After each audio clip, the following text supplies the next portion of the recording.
Good morning friends. আজ আমাদের ভাইজিকে তৃতীয় দিন। আজ আমাদের 5টায় ট্রেন ছিল, তো ভোর 5টায় উঠে আমরা যখন স্টেশনে গেলাম আরকুর যাওয়ার জন্য।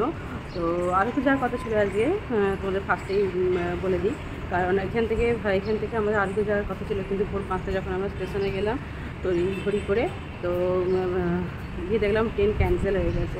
তো আমরা আবার ফিরে এলাম আমাদের হোটেলে। তো হোটেলে এসে একটু ফ্রেশ হয়ে নিয়ে এখন একটা উবের করছি আরকু যাওয়ার জন্য। অলরেডি এখন 9:30 পৌনে 10টা বাজছে। তো 5-6 ঘন্টা লাগবে যেতে, এখানে 4-5 ঘন্টা তো লাগবেই, 5 ঘন্টা তো লাগবেই। তো জানি না কখন পৌঁছে, কখন আমাদের হোটেল সমস্ত কিছু বুক করা আছে। আর এই লাগেজটাকে নামিয়ে নিয়ে একদম চলে এসেছি ওপর থেকে। রুম আমরা ছেড়ে দিয়েছি, দিয়ে এখন আমরা চেষ্টা করছি উবেরের জন্য। ট্রেনটা ক্যান্সেল হয়ে প্রচণ্ডই আমাদের কোনো রকম ইনফরমেশান দেয়নি রেল, যেটা আমাদের ভীষণ খারাপ লাগলো যে আমরা এত হয়রানি, এত মানুষ স্টেশনে গিয়ে সব ফিরে এলো বা অনেকে হাঁ করে দাঁড়িয়েই আছে। তো আমরা একটু প্রচণ্ড ক্লান্ত লাগছিলো, অত ভোরে উঠে গেছি, তারপর দাঁড়িয়ে আছি। তারপর আমার বাবাই বলে ডিসিশান নিল চলো আমরা রুমে ফিরে যাই, কারণ আমাদের রুমটা 1টা পর্যন্ত আমাদের রুমটা আমাদের বুক ছিল। তো আমাদের যেহেতু 5টায় ট্রেন ছিল, তো আমরা তাড়াতাড়ি ছেড়ে দিয়েছিলাম। তো আবার ওই জন্য আবার রুমেই ফিরে এলাম। সত্যি কথা বলতে কি, এখানকার হোটেলের সমস্ত স্টাফেদের ব্যবহার এত সুন্দর, যেটা আমাদের ভীষণ ভালো লেগেছে। তো আমরা রুম ছেড়ে দেওয়ার পর ওরা চেকিং করে নেওয়ার পর আমাদের আর কোনো দাবি থাকতে পারে না যে আমরা আবার রুমে ফিরে আসবো। আমাদের যেহেতু 1টা থেকে 1টা পর্যন্ত রুম, তো আমরা সেটা আবার সেই সুবিধাটা নেবো। তো এরকম হয় না। তো কিন্তু এখানকার স্টাফেরা এতটাই ভালো, আমাদের সেটা অ্যালাউ করেছে। এবং আমাদের সমস্ত কিছু আমরা যা যা চাইলাম, একটু চা করার জন্য টি বা যা প্রয়োজনীয় যা চাইলাম, তো সব কিছু ওরা আবার আমাদেরকে দিল। বা সমস্ত আমাদের যা চাইলাম, তো সমস্ত কিছু আমাদের সব কিছু মেটাতে। এত স্টাফেদের ব্যবহার ভালো। এই হোটেলটা রিভিউ হোটেল, তো তোমরা অবশ্যই পারলে যদি আসো ভাইজ্যাক, তো এই হোটেলে থেকো। ভীষণই ভালো এদের ব্যবহার স্টাফেদের এখানকার। তো শরীরটা আমার খুব খারাপ, সকাল থেকে খুব শরীরটা খারাপ, বমি হচ্ছে আমার সকাল থেকে এখানে। আর এখানকার খাবার আমার একদমই স্যুট হচ্ছে না। তো মনের মতো আমি ঠিক এখানকার খাবার একদম আমি খেতে পারছি না। এখানকার সমস্ত খাবারে মানে কারি পাতা, এইসব টক খাবার। এখানকার একটা ঝালমুড়িও কিনলাম, সে এত টক যে কী বলবো। তো যাই হোক, এখানকার খাবার আমার একদম স্যুট হচ্ছে না বলে আমার শরীরটা খুবই খারাপ করে গেছে। তো ওই জন্য বাবাই খাবার এখান থেকে বাস যায়, কিন্তু বাবাই বললো বাসে খুব কষ্ট হবে তোমার, একই শরীরটা খুব খারাপ। অনেকটা সময় আমরা শুয়ে থাকলাম, তারপর একটুখানি রেডি হয়ে শরীরটা একটু সুস্থ হতে বাবাই আবার এখান থেকে আবার একটা ডাক্তারখানায় গেল। এখানে এসে কিছু ওষুধ নিয়ে এলো, খেয়ে একটু সুস্থ হতে আমার চোখগুলো দেখেই বুঝতে পারছি শরীরটা কতটা আমার অনেক খারাপ হয়ে গেছে। এখানকার খাবার একদমই আমি খেতে পারছি না, এই পুরি ধোসা এসব খাবার আমার একদমই সুখ হয় না। যাই হোক, আমাদের উবের চলে এসেছে। তো এবার আমরা যাবো, ওই যে কথা বলছে, উবের চলে এসেছে। এবার আমরা যাবো আরকুতে। জানি না আমি কতটা কি ট্রাভেল করতে পারবো, আর কত কিছু দেখতে পারবো। তোমরা তো খুব এক্সাইটেড, ওর জন্যই সব কিছু আমাদের পুরো প্রোগ্রামটা, তো ওর জন্যই তোমরা জানো, তোমাদের বলেছি। তো চলো, শরীরকে যতটা সম্ভব চেষ্টা করবো ওর আনন্দটা দেওয়ার জন্য। শরীরটা যতটাই খারাপ মনে হয়, মোটামুটি আগের থেকে সকালে যেরকম নেতিয়ে পড়তাম তার থেকে একটু ভালো। চলো দেখতে থাকো, আরকু যাবো, পথে আছি আমরা। তোমাদের হোটেলে গিয়ে আবার কথা বলবো।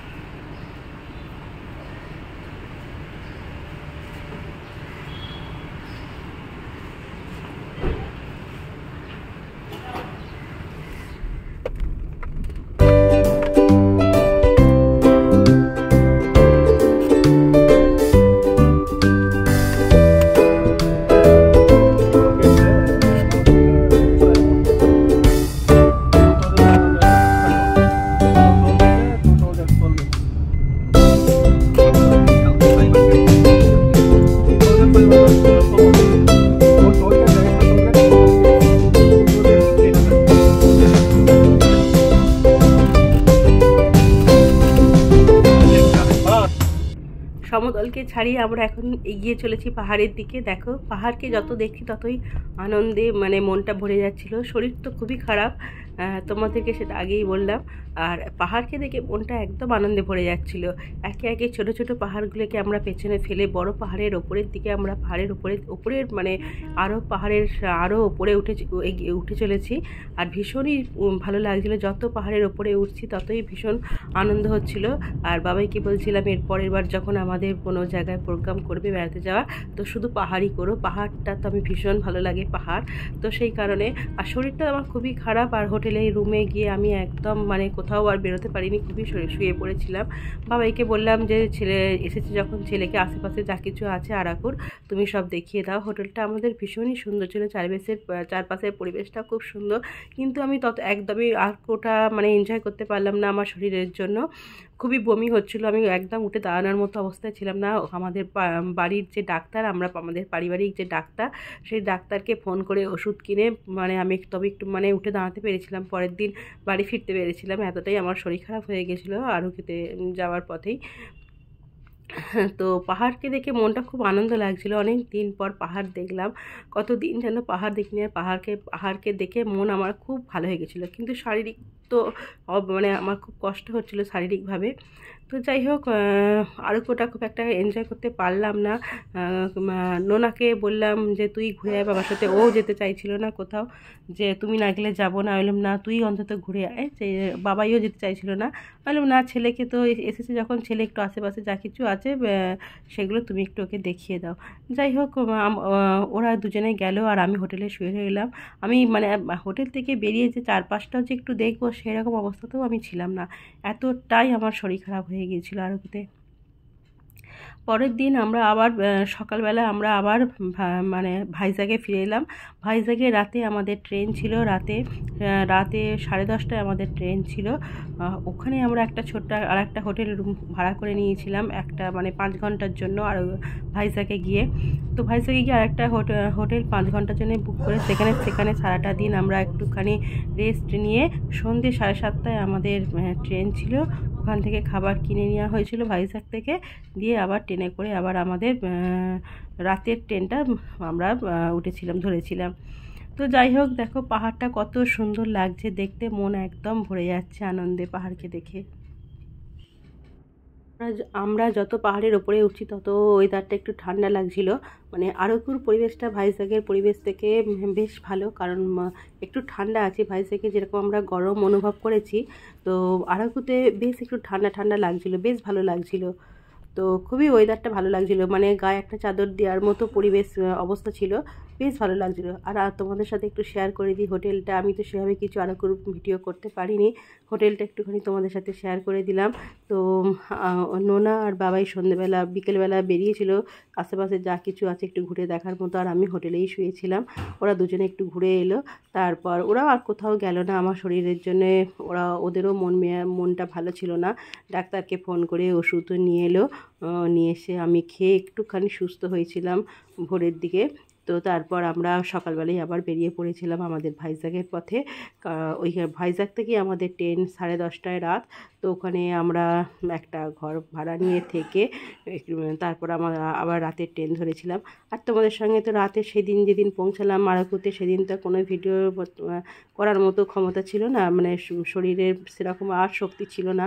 আর তাই সকালে উঠে একটুখানি জাস্ট আরকুর এই পরিবেশটা আমার ক্যামেরার মধ্যে বন্দি করে রাখবো বলে তুলে ধরলাম। তো ক্যামেরা একটু করলাম, যে দেখো একদম সেই দার্জিলিংয়ের পরিবেশটা আমার ফিল হচ্ছিল, এত ভালো লাগছিল।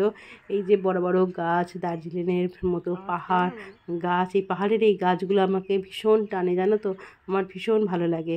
তো এইটা একটুখানি আমার ভিডিওতে ক্যামেরাবন্দি করতে না পারলে আমি একদমই মানে শান্তি পেতাম না। তাই বাবাই বারবার বলছিল চলো আমাদের দেরি হয়ে যাচ্ছে, কিন্তু আমি বেরোনোর পথে, মানে এটা সকালবেলা পরের দিন যখন আমরা ভাইজ্যাগে রেডি হয়ে বেরোচ্ছি ভাইজ্যাগে আবার ফিরে যাব বলে, তো তখন একটুখানি আমি জাস্ট ভিডিওটা করে নিলাম। এইটুকু ভিডিও না করলে আমি একদমই শান্তি পেতাম না। ভাবলাম যে আরকু যে আমি গেলাম তার কোনো প্রমাণই আমার কাছে নেই। তো সেই জন্যই যতই শরীর খারাপ হোক, ক্লান্তি হোক, বা বাবাই ডাকাডাকি করুক, সব কিছুকে আমি উপেক্ষা করেই এই সামান্য একটা ছোট্ট ভিডিও আরকুর একটুখানি ভিডিও তোমার সাথে আমি শেয়ার করছি। ভীষণ আমার ভালো লেগেছিলো এই বড় বড় গাছ, পাহাড় আর এই পরিবেশটা। এগুলো একটা ছোট ছোট কটেজ টাইপের, পুরোটাই ভাড়া নিতে হবে। আলাদা মানে আলাদা আলাদা কটেজ একটা, ভীষণ ভালো লাগছিলো এই কটেজগুলোকে দেখে। যদি সবাই মিলে অনেকজন মিলে এখানে আসা যেত বেশ ভালো লাগতো। বাচ্চারা দেখো ওখানে খেলার একটা পরিবেশ আছে। আর এখানে দেখো সকালবেলা আমাদের গোছগাছ চলছে, আমি তো কিছুই করতে পারিনি। আর বাবাই ছেলে দুজনে মিলেই সব কিছু প্যাকিং করলো, আবার সব গোছগাছ করে আমাদের গাড়ি একটা ওলা বুক করার চেষ্টা করা হচ্ছে এখান থেকে। তো যাই হোক, অনেক চেষ্টা করার পরও বাবাই ওলা করতে পারলো না। তারপর এখান থেকে আমাদের হোটেল থেকে একজন বলল, মানে হোটেলের থেকে আমাদেরকে একজন বললো যে এখান থেকে বাস ছাড়ে, খুব তাড়াতাড়ি পৌঁছে যায়। কিন্তু শেষমেশ আমরা বাসে করে আসিনি। চলো কিসে এসেছিলাম তোমাদের সঙ্গে সেটা শেয়ার করব পরের ভিডিওতে। তো হোটেলটা একটুখানি শেয়ার করে নিলাম, সেরকম কিছুই তোমাদেরকে শেয়ার করতে পারলাম না আর কোনো কিছুই। খুবই খারাপ লাগছে ওই জন্য, খুবই মানে ভালো লাগছে না। যদি একটু তোমাদের কাছে কোনো কিছু একটা ভিডিও শ্যুট করে দেখাতে পারতাম ভালো লাগতো। যাই হোক, এই সামান্য এই পরিবেশটুকুই তোমাদের সাথে করে এই পরিবেশটুকুই ব্যালকনিতে গিয়ে বারবার আমি দাঁড়াচ্ছি, আর এইটুকুই শুধু ভিডিও করতে পেরেছি তোমাদের জন্য। তো যাই হোক, আমরা আবার বেরিয়ে পড়লাম ভাইজ্যাগের উদ্দেশ্যে। চলো তোমাদের সঙ্গে এই সামান্য একটু ভিডিও শেয়ার করলাম খালি। আর হোটেলটা সত্যিই খুব ভালো ছিল, খুব সুন্দর বেশ। আর এখানে ওয়েদারটা খুব ঠান্ডা ঠান্ডা। তো যাই হোক, ভিডিওটা এই পর্যন্তই রাখছি। পরের এপিসোডে আবার তোমাদের দেখাবো, নিয়ে চলে আসবো ভাইজ্যাগের শেষ পর্ব। আজকের মতো বিদায় নিলাম। সবাই খুব ভালো থেকো, সুস্থ থেকো আর সাবধানে থেকো। বাই, ভালো থেকো সবাই।